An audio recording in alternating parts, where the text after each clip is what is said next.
하나님이 부르신 때가 최적의 시간이다라는 제목으로 하나님 말씀 증거하도록 하겠습니다. 첫 번째 살필 것은 죽음이 실패가 아니라는 것입니다. 이런 질문 받을 때 여러분 어떻게 대답하시겠습니까? 사람은 언제 죽습니까? 그럴 때 많은 사람 생각할 때 뭐 병들어서 죽는다, 뭐 사고로 죽는다, 뭐 그런 얘기들을 합니다. 근데 그렇지 않고요. 사람은 하나님이 부르셔서 가는 겁니다. 절대로 병들어서 사고로 해코지로 그렇게 죽지 않습니다. 사명자는 죽지 않는다 그러잖아요. 하나님이 부르실 때 간다. 그게 맞습니다. 인생은 생로병사 다 겪잖아요. 태어나고 늙고 병들고 죽고 이거 예외인 사람 아무도 없죠. 다 통과하는 것입니다. 그래서 아니 늙는다고 실패했다 그런 사람이 어디 있어요? 병들었다고 실패했다 그런 사람이 어디 있어요? 마찬가지로 죽음도 실패 아닙니다. 과정일 뿐이라는 거예요. 모든 거 하나님께서 하나님의 백성들 최적으로 부르셨습니다. 부르셔서 온 거고, 부르셔서 늙는 거고, 부르셔서 병드는 거고, 부르셔서 죽게 되는 거. 그러니까 정한 때가 있다라는 것입니다. 시편 139편 16절. 나보다 나를 더 잘하시는 주님 뭐 찬양 맨날 하잖아요. 내가 뭐 어디 땅끝까지 갈지라도 주님이 거기까지도 따라오시고 뭐 이런 얘기 나오지 않습니까? 그 16절에 내 형질이 이루어지기 전에 주의 눈이 보셨으며, 그러니까 내가 태중에 형질이 지어질 때도 하나님이 아신다. 생일을 하신다 뭐 그런 뜻이겠죠. 나를 위하여 정한 날이 하루도 되기 전에 주의 책에 다 기록됐다. 그러니까 여기 죽음의 날을 정한 날이라 그랬어요. 운명론 그런 게 아니고 하나님이 부르실 때가 있다라는 것입니다. 그때 우리 인생이 끝이 난다. 그러니까 하나님 백성들에게는 무슨 전제가 있어야 되냐면은 하나님이 주신 것은 가장 좋은 것이다. 그래서 은혜가 뭐예요? The grace given to me. 내게 주신 게 은혜라고. 하나님이 안 주신 거를 추구하니까 탐욕이고, 하나님이 가장 좋은 것을 주신다. 그래서 주님과 동행하면서 나를 사랑하시고 나에게 가장 좋은 것을 주신다. 그거를 받아들이는 게 되게 중요하다는 것입니다. 목회하다 보면 뭐 별의별 일 많이 있는데 목회는 별로 익사이팅한 게 없어가지고 제가 이렇게 보고 들은 거 얘기해 드릴게요. 어떤 사람이 배를 타고 가다가 갑판에서 떨어졌어요. 꽤 큰 배였는데. 근데 그 사람이 수영도 못해요. 그럼 죽어야죠. 바다에 떨어지면 죽잖아요. 그거 수영도 못하는데 그거 구출하기 쉽지 않잖아요. 안 죽었어요. 말도 안 되는 얘기죠. 저는 맨날 그런 것만 좋아합니다. 거북이가 와서 태웠어요. 그 미친 거북이 아니에요? 거북이가 그 사람을 태워가지고 두둥 떠가지고 60 가까이까지 왔어요. 그걸 뭐라고 설명해야 되죠? 실화예요, 실화. 거기서 느끼는 게 뭐예요? 살 사람은 산다. 그게 제목이에요. 살 사람은 산다. 반대로 이건 또 제가 경험했던 건데, 제가 전도사 때 처음 갔던 교회인데, 신반포 있는 교회.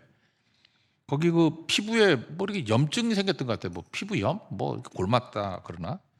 그 젊은 애였는데, 어, 그 늦게 병원 갔다가 파상풍으로 죽었어요. 아니, 종기 좀 났다고 죽는 거 봤습니까? 그거 안 죽잖아요. 후시딘 바르면 되는 거 아닌가? 근데 파상풍으로 또 죽었다니까요? 근데 제가 처음 전도사일 때 되게 충격받았어요. 근데 그분들이 오히려 하나님 원망 안 하고 회개하더라고. 너무 작은 병이라고 생각해서 기도도 안 하고 교만했다고. 하여튼 뭐 그런 집안도 있는데, 제가 느꼈던 게 그거예요. 야, 이게 뭐 아무것도 아닌 것 같고도 죽을 수 있고, 다 죽었다 그럴 때도 살 수가 있고, 그때 깨닫는 게 뭐죠? 하나님이 부르심이 있는 거구나. 여러분도 마찬가지입니다. 우리 성도들 보면 뭐 건강한다, 뭐 운동한다, 뭐 음식 가려 먹는다, 뭐 맨날 뭐 이렇게 뭐 풀떼기만 먹고 뭐 이러면 오래 살 것 같이 보이죠. 매갈이 없어 또 금방 가더라고. 제가 그거 많이 봤어요. 그러니까 마음껏 사십시오. 마음껏 살고, 물론 하나님께서 우리 주신 것들 잘 관리도 해야 되겠지만, 결론은 죽음은 실패가 아니다. 이게 중요하다는 것입니다. 우리 태어날 때부터 죽음을 향해서 뛰어가는 거죠. 하이데거가 그랬잖아요. 태어나면서부터 죽음을 향해 질주하고 있다고. 뭐 당연한 얘기죠. 그러므로 죽음은 실패가 아니다. 이걸 깨달아야 된다라는 것입니다. 또 한 가지, 오늘 38장 내용인데, 하나님 왜 전성기의 날을 부르시나? 우리 성도들 가운데도 어떨 땐 인간적으로 좀 안타까울 때가 있어요. 먹고 살만하니까 아프다. 그런 소리 들어봤죠. 이게 이제 어려움 넘어가고 고난 넘어갔는데, 이때 어려움이 닥치게 될 때 이거 황당하죠. 근데 인생이 그렇다는 것입니다. 그러니까 조건이 좋다고 전성기라고 하는 건 내 생각이고, 조건이 나쁘다고 또 악조건이 내게 침체기다. 그것도 아니에요. 조건하고 관계없이 하나님이 부르실 때 순종하면 안 될 거 없습니다. 다 됩니다. 그래서 우리가 조건에 너무 묶이지 않는 것도 중요하다고 생각을 해요. 앞장에서 보니까 아수르의 사네리 왕이 18만 5천으로 라기스 거기 공격하고, 또 예루살렘 성은 포위했잖아요. 성 2개밖에 안 남았거든. 그러면 이제 절체절명의 위기 아닙니까? 그때 성전에 들어가서 면벽 기도했죠. 하나님 앞에 기도하고, 그죠? 간절히 기도하고. 그랬더니 18만 5천 명을 뭐 어떻게든 하나님이 물리쳐 주셨잖아요. 그리고 왕은 고향 돌아가가지고 아들의 반란으로 또 죽고. 그러니까 그때 이스라엘과 그 남쪽 유다와 예루살렘의 분위기는 어떻겠습니까? 백성들이 축제가 벌어졌겠죠. 환호성이 펼쳐지게 되고, 우리 왕 히스기야 왕 최고라 그러고, 왕이 기도하면 안 될 일이 없어. 그죠? 왕이 나라를 구했어. 그때 절대 지지가 있고, 이때가 기회 아니에요. 일 많이 할 기회 아닙니까? 그런데 이때 어떤 일이 벌어집니까? 하나님께서 이사야 선지자를 보내가지고 유언해라. 너 이제 살지 못한다. 죽는다. 그런 얘기가 나오잖아요. 이거 1절 얘기 아닙니까? 1절. 그때 히스기야가 병들어 죽게 되니 아모스의 아들 선지자 이사야가 이르되 내 집에 유언하라. 내가 죽고 살지 못하리라. 이게 뭐예요? 청천벽력 같은 일이죠. 왜 하필 이때? 여러분들 이게 히스기야 같은 이런 생각 가지면 안 된다는 것입니다. 이게 고생 끝나고 이거 다 끝나면 이제 내 시대가 왔어. 가끔은 신문 같은 데 보면 어떤 분들에 대해서 그렇게 설명하더라고. 이제 저분의 시대가 왔다. 내가 그렇게 표현해가지고 그 시대가 온 거 못 봤어요. 오히려 그분들이 어렵고 힘들고 할 때 그때가 전성기였어요. 지나놓고 보니까. 조건하고 관계없습니다. 하나님이 부르심에 순종할 때가 전성기예요. 그걸 꼭 잊지 말아야 된다는 것입니다. 왜 하필 이런 거 아니에요. 내 상황에 따라서 잘 되고 안 되고 하는 거 아닙니다. 하나님의 부르심이 훨씬 더 중요하다는 거예요. 그 앞장에서 우리가 주제가 뭐였어요? 막막할 때는 신뢰하고 그 다음에 선명할 때는 순종하라. 우리 인생이 신뢰와 순종 두 가지라 그랬죠. 잘 모르겠으면 뭘 다 알아야 돼요. 그냥 신뢰하고 기다리는 거예요. 그리고 명확하게 아다리 치면은 순종하고 나아가는 거, 그게 필요하다는 것입니다. 사도 바울도 고린도후서 12장 맨날 보는 거지만 육체에 가시가 있어가지고 뭐 그게 뭐 안질인지 뭐 눈이 나빴던 것 같아요. 그죠? 간질인지 뭐 맨날 쓰러지고 그러니까 하나님 앞에 간절히 기도했죠. 이 육체의 가시가 없어지게 해달라고. 무슨 전제죠? 똑같은 인간 생각이에요. 이런 악조건이 호조건으로 변화가 되면 내가 더 크게 쓰임받고 내 전성기가 올 거야. 그런 생각을 가졌잖아요. 근데 하나님이 안 들어줬죠. 세 차례나 크게 기도했는데도. 응답이 뭡니까? 내 은혜가 되게 족하다. 그 다음 뭐라 그래요? 내 능력이 약한 데서 온전해진다. 너 약하니까 더 강한 거야, 그게. 하나님 더 의지하고 자고해지지 않고. 너 약하면 어떠냐? 네 힘 갖고 했냐? 내 힘 갖고 했지. 약하면 어때? 내가 도와주면 되는 거지. 그래서 그때가 전성기였죠. 그래서 기뻐해서 여러 약한 것들에 대해서 자랑한다고. 그리스도의 능력이 되게 머물기 때문에. 그리고 마지막 고백이 뭐예요? 내가 약할 그때 강합니다. 왜요? 하나님의 부르심이 있는 때이기 때문에. 우리 이 고백 꼭 해야 된다는 것입니다. 그러므로 조건이 아니에요, 조건이.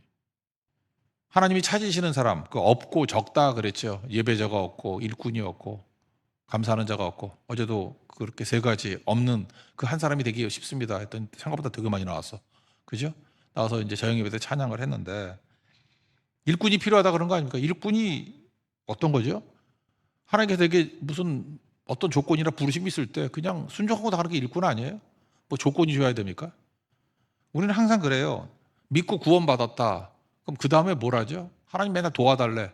도와달라 그러는데 그 내용도 잘 보면 다 내 뜻을 이루기 위한 거야. 내 욕심을 이루기 위한 거. 그러니까 그건 응답이 되면 될수록 자아가 강화되잖아요. 아무것도 아니죠. 그러니까 이럴까봐 뭐 이런 거 아예 제외시키는 방법이 뭐죠? 그냥 적당히 약하게 만든 상태도 유지할 때도 하나님이 더 잘 쓰시는 것 같아요. 약하면 자기가 시작을 못 하잖아. 강하면 내가 뭘 잠깐만 하려 그래. 내가 어떤 스타터가 되려 그런다고. 약하니까 내가 다 못 하잖아요. 그러니까 주님이 시작하신 일 저는 미약합니다. 거기에 참여하기를 원합니다. 그래서 어저께 살폈잖아요. 복음을 위한 일에 내가 참여하겠습니다. 그게 빌립보 교회고. 내가 은혜에 참여하겠습니다. 사도 바울도 하나님께서 이루시는 일은 복음 사역에 내가 참여하겠습니다. 그러니까 은혜가 넘치는 사람이 되는 거 아닙니까? 하나님 앞에 이 모습이 있어야 된다는 거예요. 히스기야 뭐 지가 왕이라고 다 해요? 하나님이 하시는 일에 참여하면 되는 거지. 그죠? 개혁하는 거, 기도하고 뭐 이런 거 참여하면 되는 건데 여기서 문제가 된다라는 것입니다. 우리 가운데도 이제 인생 살다 보면 충성 다하다가 일단 충성 다하는 게 중요하죠. 그 죽음 비스무리한 게 와요. 그러면 여러분 어떻게 해야 되죠? 기도해서 생명을 연장시켜 달라고 기도해야 됩니까? 아니면 하나님의 부르심에 맞게 살겠습니다. 그게 맞는 건가요? 그것도 가가지고 하나님 부르시니까 빨리 가십시오. 그러면 또 가족들이 섭섭해할 거 아니야. 뭐가 맞죠? 이건 개인적인 문제입니다. 하나님 앞에서 자기가 아는 거 아니에요. 이게 지금 하나님의 부르심인지 아니면 내가 억지를 부리는 건지. 히스기야는 죽는다 그러니까 이때가 나이가 39살이거든요. 25살에 왕이 돼서 39살이 됐어요. 15년 연장하니까 54세에 죽었다고. 딱 중간이에요, 인생. 왕 사역을 할 때 딱 중간이라고. 그러면 이때가 지금 왕 되고 14년 됐거든요. 14년 됐고 이때 생명 연장이 돼서 15년 더 살았다고. 여기서 막 기도하니까 하나님께서 또 생명 연장을 해시켜 줬죠. 근데 이게 과연 그의 인생에서 도움이 됐냐는 거예요. 여러분 잘 보면은 여기 히스기야의 기도가 그렇게 fully 하나님의 마음에 합당한 기도는 아니에요. 이 사람의 기도가 좀 문제가 있다는 것을 알 수 있는 게 3절이죠. 여호와께 구하오니 내가 주 앞에서 진실과 전심으로 행하며 주의 목전에서 선하게 행한 것을 기억하옵소서. 그리고 통곡했어요. 보니까 찬송가 493장에 있는 거 맞아. 3절 같이 나는 부족하여도 영접하실 터이니 이런 자세가 아니죠. 지금 뭘 자랑하고 있어요? 내가 주 앞에서 진실과 전심으로 행했대요. 자기 공로를 얘기하고 주의 목전에서 선하게 행한 거, 자기 업적을 얘기하고 이게 뭐 이걸 기억해 달래요. 우리도 이따위 기도하면 될까요? 하나님 내가 그래도 잘했잖아요. 열심히 했잖아요. 그거 효력이 없는데 마지막 때 주님께서 내가 너를 도무지 알지 못한다. 이따위 기도하면 도무지 모른다 그래요. 주님께서 나를 기억해 줘야죠. 은혜 붙들어야죠, 은혜.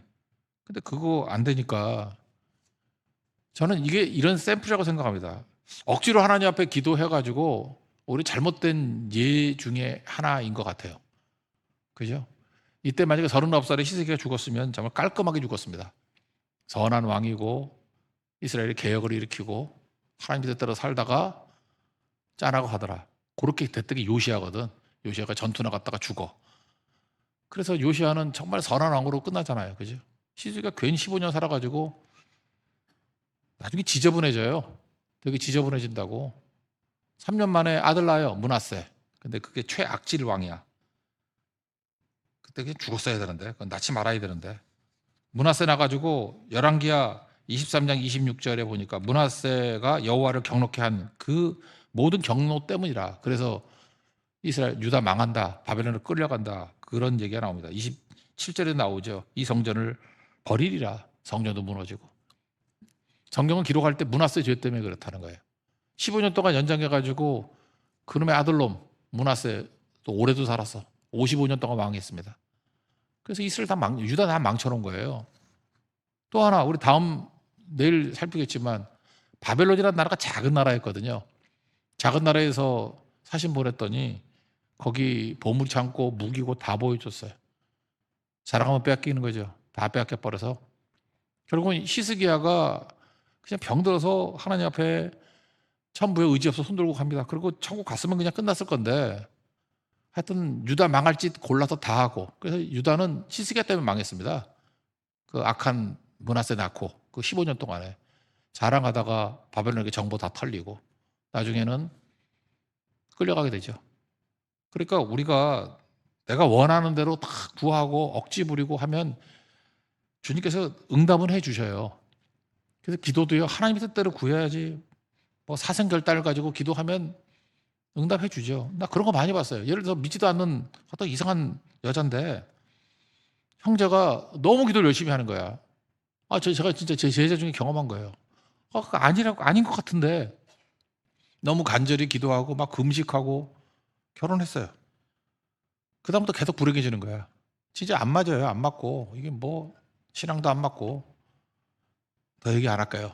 더 얘기하면 누군지 알 것 같아서. 하여튼 그래요. 참 안타깝더라고. 그러니까 기도하면 응답은 해주시는데 그게 내가 볼 때 허영적 응답이지 그게 그대로 다 되는 게 아닙니다. 이거 역사상에 많이 나오죠. 이스라엘 백성들이 되게 간절히 하나님 앞에 구해. 사무엘상 8장에 왕 달라고. 이방 나라 같이 우리도 왕을 주십시오. 하나님이 왕인데. 그랬더니 하나님이 뭐라 그래요? 야 사무엘 너 버린 게 아니라 나를 버린 거야. 이스라엘의 왕은 하나님밖에 없는데 저거 이방 나라 같이 하나님 왕 무시해버리고 왕 달른다. 그럼 난 뭐라고 얘기를 해요? 왕 주면 그때부터 니네들이 비극이 시작이야. 그래서 그때부터 뭐 세금 내야 되고 자식들 끌려가서 전쟁이 죽고 여자들 끌려가고 그 허용적인 응답이죠. 그래서 여러분들 내가 막 구했더니 뗐었더니 하나님이 응답해 주셨다고 좋은 것만 아니라고 그 문제 있죠. 광야에서 만나 그냥 먹고 살면 되는데 만나가 좋으니까 하나님 만나 주셨잖아요. 근데 자기들이 원한 게 뭐예요? 고기 달라고. 그랬더니 질리도록 줬죠. 민수기 11장에 나오잖아요. 질리도록. 요거에 대한 해석이 시편 106편 15절인데 그러므로 여호와께서는 그들이 요구한 것을 그들에게 주셨을지라도 그들의 영혼은 쇠약하게 하셨도다. 하나님이 주실 때는요 우리 육도 풍성해지고 영혼도 풍성해져요. 근데 막 억지 부리면 얻기는 얻는데 영혼이 쇠약해진대. 그게 뭐 좋아요? 하나도 좋을 거 없죠. 그래서 하나님이 주신 것은 처음에는 이해 납득 공감이 안 되더라도 가장 좋은 것이다. 그래서 우리가 한번 정리했으면 좋겠어요. 하나님의 부르심대로 살기를 원합니다. 그러니까 준비를 해야 돼요. 어제도 얘기했잖아요. 예배에 관해서 질문할 때 대답할 것을 준비하라. 그래서 요한복음 4장의 말씀을 가지고 예배 때 뭔지, 그죠? 예배는 장소가 중요한 게 대상이 중요하다. 뭐 그러면서 이렇게 5가지 쭉 나열했잖아요. 그렇게 설명하면 예배에 대한 설명이 되겠죠. 나도 무장이 되고 설명도 되고. 사전에 하나님의 부르심, 죽음에 대해서 준비해야 됩니다. 안타까운 게 뭐냐면 연세도 80이 넘으셨어요. 넘으셨는데 실제로는 90이 넘으셨는데 아직 준비할 때가 돼가지고 준비하시라고 그렇게 했더니 막 화를 내면서 내가 왜 죽냐고 그러면서 그 나머지 모든 힘을 생명 연장에 쏟다가 준비 없이 가셨어요. 그 얼마나 안타까운지 모르겠어요. 얼마나 안타까운지. 그러니까 제가 요즘에 너무 그 말이 잠깐만 적당히 하십시오. 좀 더 말하면 좀 작작하라고 작작. 하나님의 부르심이 최적입니다. 그러므로 사전에 준비하면서 생로병사 다 거쳐야 될 거예요. 그 이상하게 여기지 말고. 그리고 조건에 관계없이 하나님의 내가 준비도 안 된 것 같은데 잠깐 부르셔요. 그럼 하나님이 도와주시겠다는 거 아니에요. 힘도 없는데 잠깐 부르시는 거예요. 그러면 도울 자를 보내주신다는 얘기 아니에요. 길이 꽉 막혔는데 잠깐 부르셔요. 그럼 길 열어주시겠다는 거 아니에요? 제가 볼 때 하나님의 부르심에 순종하면서 나아갔을 때 하나님이 안 도와주시고 길 열어주지 않고 돕는 자를 붙여주지 않는 경우를 본 적이 없어요. 부르심이 중요한 거예요. 그래서 부르심 중심으로 인생을 살면 능히 승리할 수 있다라는 것입니다. 잠깐 부르심에 거부하면서 인생 꼬인 채로 살지 않는 하나님의 백성 되기를 바랍니다. 제가 질문 하나 할게요. 누가 와서 여러분 묻습니다. 대답을 지금부터 준비하자고. 몇 살까지 살고 싶습니까? 몇 살까지? 우리는 이렇게 돼요. 하나님이 부르실 때까지. 그거예요. 뭐 몇 살이 있어요? 하나님 부르실 때. 그거는 누구도 모릅니다. 그래서 우리는 두 가지예요. 우리 37장에서 살폈잖아요. 신뢰와 순종. 신앙생활은 신뢰하고 순종이에요. 잘 모르고 헷갈리고 할 때는 안 보일 때는 기다리는 거예요. 신뢰하면서 기다리는 거예요. 신뢰, 트러스트. 그리고 명확히 보이는 것은 순종. 그게 부르심입니다. 그 길로 나아가게 될 때 최선의 길을 살게 될 것입니다. 신명기 29장 29절에 보니까 2929 감추어진 일은 하나님께 속한 것이고 나타난 일은 우리에게 속했다. 이런 말씀이 나와요. 감추어진 일, the secret things belong to the law. secret things 이렇게 숨겨진 게 있어요. 우리에게 잘 알려지지 않는 거, secret 그런 게 있다고요. 그거는 하나님께 속한 거예요. 우리가 해야 될 일이 뭐죠? 다 하려고 그러지 말라고요. 다 몰라요. 어떻게 다 알아? 지난주에도 어떤 성도님께서 묻더라고. 뭐 왜 그런 일이 벌어지는지 모르겠다. 내가 잘 모르겠다 그랬어. 그랬더니 목사 이렇게 무책임하게 얘기하냐 그래서 내가 어떻게 하냐고 그걸. 그래서 제가 신명기 29장 29절 이걸 보내줬거든요. 이 감추어진 일이에요. The secret things belong to the Lord. 하나님께 속한 거예요. 이거는 신뢰하고 기다려야지. 그러나 the things revealed belong to us. 이렇게 리빌, 이렇게 나타나게 다 보여준 일이 있거든. 명확하게 하라고 하는 것들을. 뭐 다음 주부터 뭐 특세한다 그래서 새벽에도 나와라. 그럼 이게 명확하지 뭐 설명할 게 뭐 있어? 순종이 필요한 거지. 이런 거, 그건 됐고요. 내가 지금 궁금한 거 얘기해 주세요. 됐고요를 순종하라고. 됐고요를. 그 순종하다 보면 그 다음 게 보이겠지. 하나씩 하나씩 보이겠죠. 그래서 맨날 그 자아가 강해가지고 헷갈리다 그러는 분들은 신명기 29장 29절을 읽고 영어본으로 읽고 그래서 저는 NIV가 좋은 것 같아요. NIV를 읽고 외우고 살펴보십시오. 그러면 주님께서 분별력을 주실 거예요. 그런 분별을 가지고 승리하는 하나님의 종 되기를 바랍니다.